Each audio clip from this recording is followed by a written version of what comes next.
Welcome to Success in Medicine. I'm Dr. Samir Desai. I want to tell you about Michelle, a medical school reapplicant that I met not too long ago. Michelle contacted me because she had failed to secure a spot in medical school during the previous cycle, and she wanted me to help her strengthen her interview skills. In the last cycle, she had received a single interview at a medical school utilizing the multiple mini interview or MMI format. She had left that interview unsure of how she had done. Later, after being notified that she would not be offered a spot, she met with the director of admissions to find out how she could improve her application. He looked over her application and found no significant concerns. So what then was the problem? It was her interview performance. Multiple MMI interviewers had given her poor scores.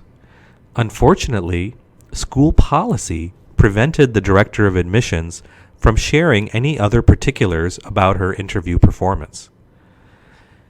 Michelle found me after reading my book, The Multiple Mini Interview: Winning Strategies from Admissions Faculty. She reached out to me, hoping that I could identify what had led to her poor interview performance.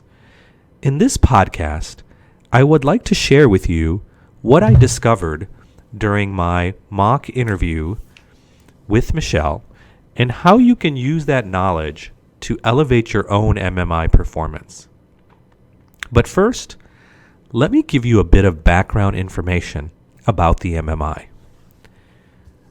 For years, medical schools, for the most part, used the traditional interview in the admissions process.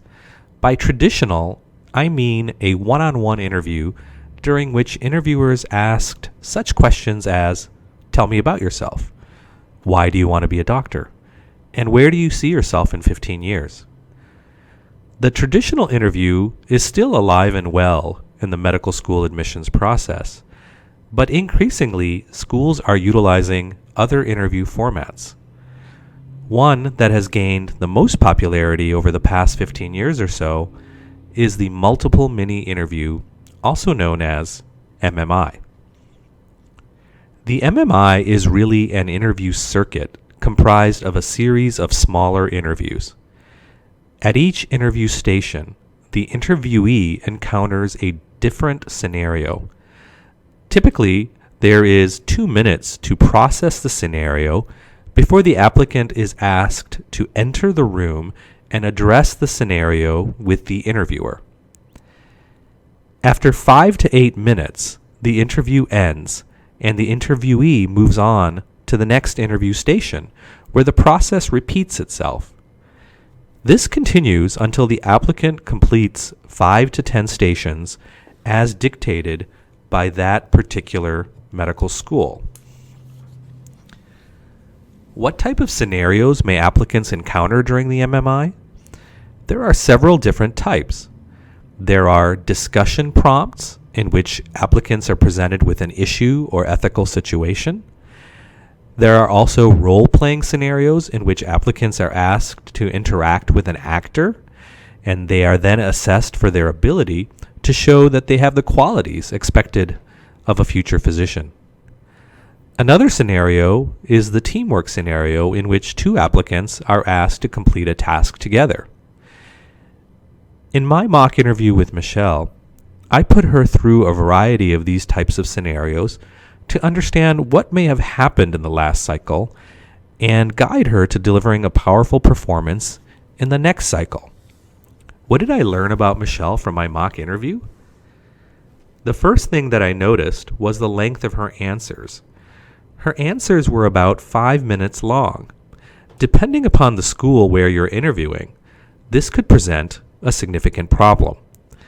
For example, at the NYU School of Medicine, you are given 5 minutes to engage in conversation with the interviewer. If you take the entire time to answer the question or discuss the issue, it leaves no time for the interviewer to ask follow-up questions. Why does this present a problem?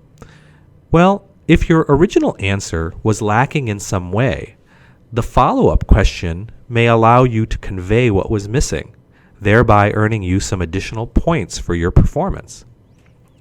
Of course, if you speak for the entire time, you lose out on this potentially valuable opportunity. How could Michelle have avoided giving such long answers? If she knew in advance how long each station would be, then she would be able to adjust her preparation accordingly. For example, if she knew that the medical school would give her 5 minutes with the interviewer, she would be able to practice in such a way that her typical response would last about 3 minutes. That would leave her with several minutes to answer any follow-up questions. Some medical schools are very transparent about their MMI process. They will come right out and tell you what to expect. For example, at the Elson S. Floyd School of Medicine at Washington State University, the school states that you will have 7 stations lasting 5 minutes each. What do you do if that information is not available?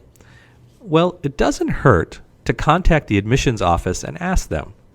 The worst that can happen is that they tell you that they're not allowed to give that information out in advance of the interview day. Don't worry, you won't get dinged for asking this. If that happens, take a look at discussion forums where students often post about their MMI experiences. Although this is useful, remember that many interviewees will be relating their experiences from past years. It's not at all unusual for schools to change their MMI structure from past years, so use this information with that caveat in mind. So getting back to Michelle, what else did I notice about Michelle's mock interview performance? Well, during our session, I asked her about whether she was asked any traditional questions during the MMI. As it turns out, she was. And that's not unusual in a MMI interview. There may be 1 or 2 stations that are devoted to traditional questions. Questions like, why do you want to be a doctor? And why are you interested in our school? Michelle was not expecting this, so she felt that her answer for the traditional question could have been better. As an applicant preparing for the MMI, you do have to realize that a traditional question or 2 may be asked, and that has to be factored into your preparation. As we continued to discuss last year's MMI experience, Michelle revealed something very important to me. She told me that she sometimes obsessed over what she thought were poor answers, and she carried this with her into the other interview stations. This is a particularly common problem that I encounter. When you obsess or perseverate over your prior answers, it can affect your performance at later stations. What applicants need to understand is that we are not the best judge of our own performance. While you may think that your answer was lacking in some way, it doesn't mean that your interviewer feels the same. Even if your answer at a single station was poor, it doesn't mean that you can't gain admission at that school. In fact, every year, there are applicants who secure positions despite poor performance at a station or 2.